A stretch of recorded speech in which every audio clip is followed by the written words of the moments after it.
Welcome to the Human Observation Lab. I am New York, your host and observer. Today, we will explore a fascinating intersection of psychology and everyday life, fashion psychology. Hi everyone, I'm Wan. Fashion psychology? That sounds interesting, but honestly, I thought fashion was just about, looking good. Is there really psychology involved? That is a common perception. However, fashion psychology goes far beyond aesthetics. It examines how clothing influences our cognitive processes, emotional states, and behavioral patterns. It is the scientific study of the relationship between what we wear and how we think, feel, and act. Wait, so you're saying my outfit is actually affecting how I think? That's kind of mind-blowing when you think about it. Precisely. Let us begin our observation. The topic today was inspired by recent discussions about fashion psychology as a tool for emotional regulation. We will analyze why people react so strongly to clothing choices and what psychological mechanisms are at play. Emotional regulation through fashion. I feel like I need to hear more about this. Let's dive in. Let us first establish the foundation. Fashion psychology is an interdisciplinary field combining psychology, sociology, and fashion studies. It investigates how clothing choices affect the wearer's psychological state and how observers perceive and react to those choices. So it's like two sides of a coin? How I feel about my clothes and how others feel about my clothes. An apt metaphor. The internal dimension concerns self-perception, identity construction, and emotional regulation. The external dimension involves social signaling, impression management, and cultural communication through clothing. Okay, that makes sense. But why is this becoming such a hot topic now? Like people have worn clothes forever, right? A perceptive question. Several factors contribute to the current interest. First, the pandemic fundamentally altered people's relationship with clothing. Remote work blurred the boundaries between professional and personal attire.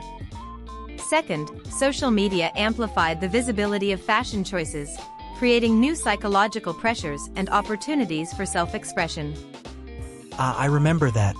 During lockdown, some people stopped caring about clothes entirely, while others dressed up even at home. It was like two opposite reactions. Indeed. That divergence itself is psychologically significant. It revealed how people use clothing as a coping mechanism.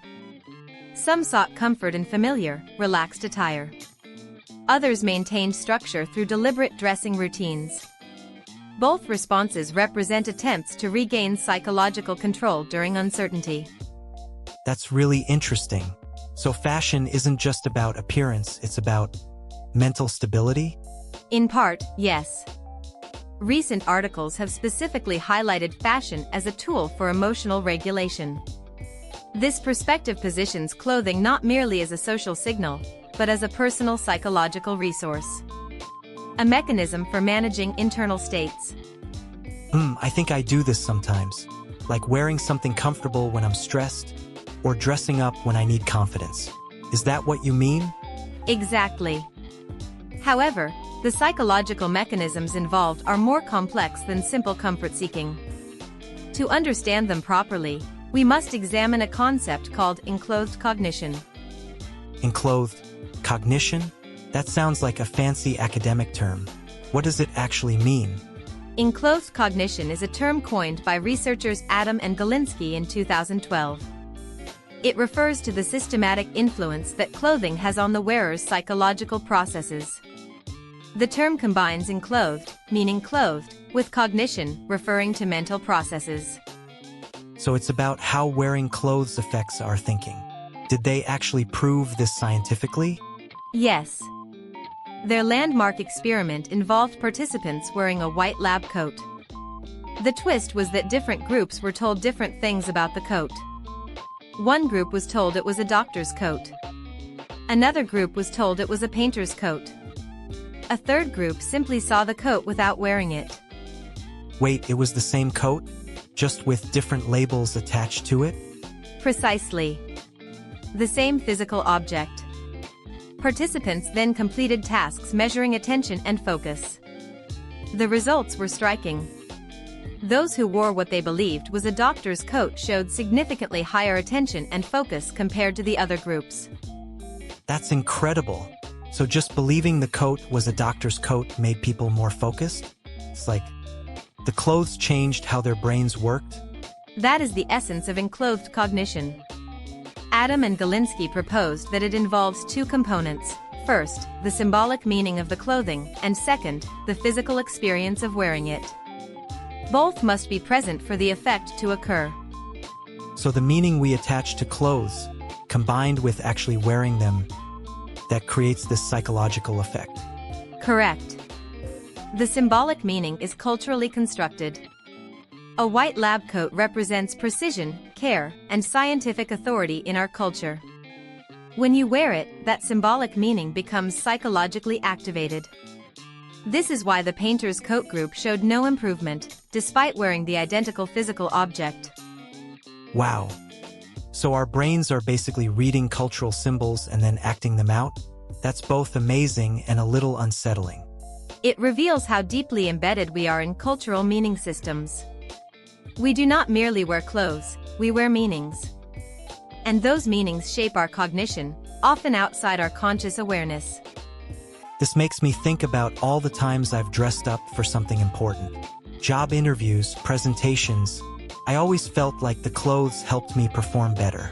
Was that real? According to Enclothed cognition research, yes.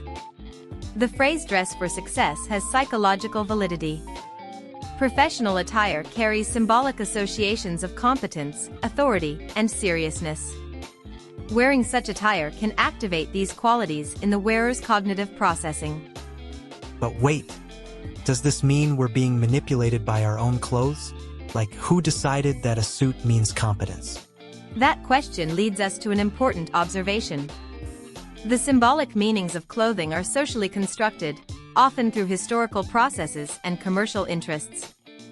However, individuals can also consciously leverage these mechanisms for their own psychological benefit. This brings us to dopamine dressing. Dopamine dressing? I've heard that phrase on social media. It's about wearing bright colors to feel happier, right? That is the popular understanding, but let us analyze it more carefully. Dopamine is a neurotransmitter associated with reward, motivation, and pleasure. Dopamine dressing refers to the intentional use of clothing choices to stimulate positive emotional states. So it's like using fashion as a mood booster? That sounds pretty straightforward. The concept is straightforward, but the mechanisms are multifaceted.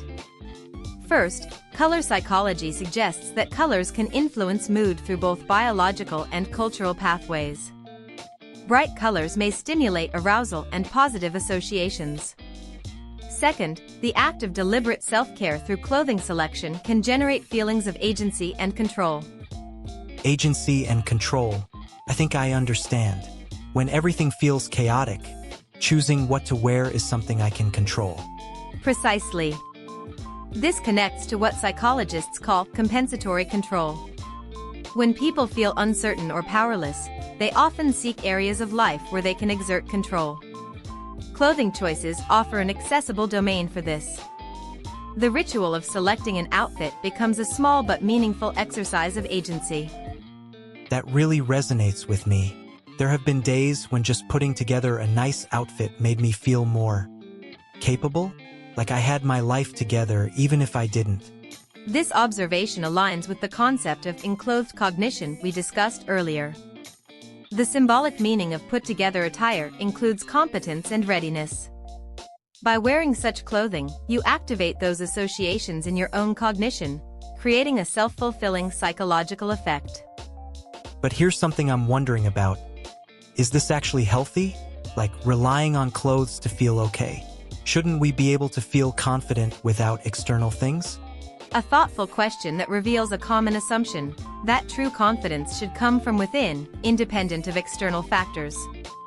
However, psychological research suggests this internal-external distinction is less clear than we assume. Humans are embodied creatures, constantly interacting with our environment. Our cognition extends beyond our brains into our physical surroundings, including our clothing. So it's not really fake confidence from clothes?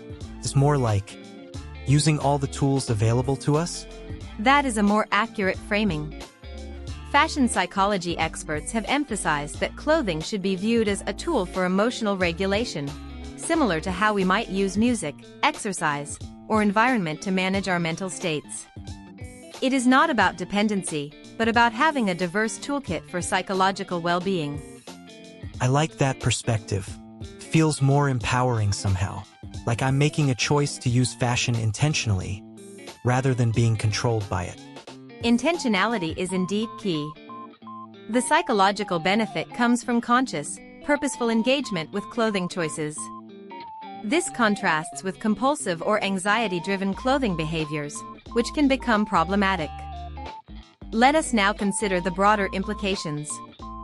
Fashion psychology is gaining recognition not only in academic circles but also in practical domains.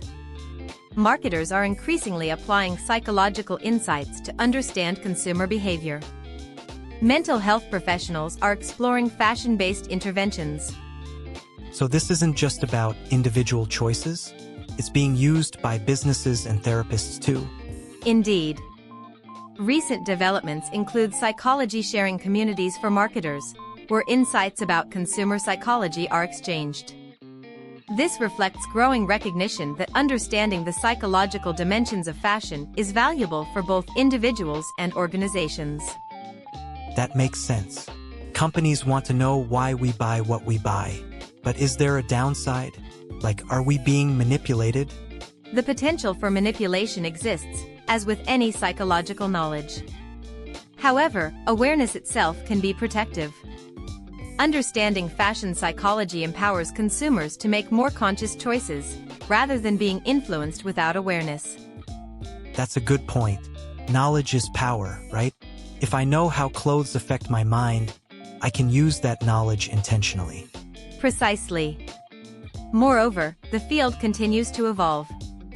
Research is exploring how virtual and augmented reality technologies might create new forms of digital fashion with psychological implications. The intersection of IT and psychology, as noted in recent innovation discussions, opens new frontiers for understanding human clothing relationships. Digital fashion. I've seen people buying clothes for their avatars. That seems strange at first, but maybe it's the same psychological principle. An insightful connection. If enclothed cognition operates through symbolic meaning, then digital representations of clothing may carry similar psychological weight. The avatar becomes an extension of self, and its clothing may influence the user's identification and behavior in virtual spaces. Wow, the future is going to be really interesting. Fashion psychology in virtual worlds. I never thought about it that way. As we conclude today's observation, let us summarize the key structures we have examined. Fashion psychology reveals that clothing is far more than surface-level decoration. Through enclothed cognition, what we wear shapes how we think. Through dopamine dressing, we can intentionally use clothing for emotional regulation. These mechanisms reflect our fundamental nature as embodied, culturally embedded beings. I've learned so much today. Next time I pick out an outfit, I'll definitely think about it differently. Not just what looks good, but what do I need psychologically today? That is a constructive application of today's analysis. Fashion, when understood psychologically, becomes a tool for self-awareness and intentional living. Rather than being controlled by unconscious clothing scripts, we can write our own. Thanks for exploring this with me, New York, and thanks to everyone watching. What do you all think? Have you noticed how your clothes affect your mood or thinking? Let us know in the comments. We appreciate your observation of this topic with us. Until next time, continue observing the fascinating structures that shape human behavior. Goodbye.